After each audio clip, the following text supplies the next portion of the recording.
ခမရပါစေခမရပိတ်ထားလိုက်နော်ခမရမပိတ်ဘူးဆိုရင်ကျုပ်ကပိတ်ပေးရတယ်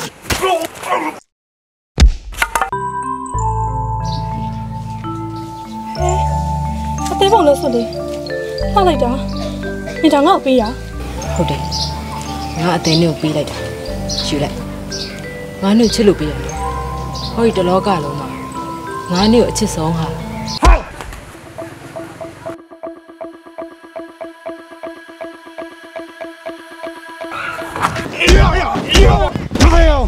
မိန်းမတွေကသူတို့ကိုအချိန်ပေးဂရုစိုက်စေချင်တာဗျာဒါကတဘာဝတရားတွေဗျာခင်ဗျလက်ခံနိုင်အောင်ကြိုးစားမှာပေါ့ဗျာလက်ခံနိုင်အောင်ကြိုးစားမှာပေါ့ဘူးဗျာလက်ကိုလက်ခံရမယ်အဖြစ်ဗျာ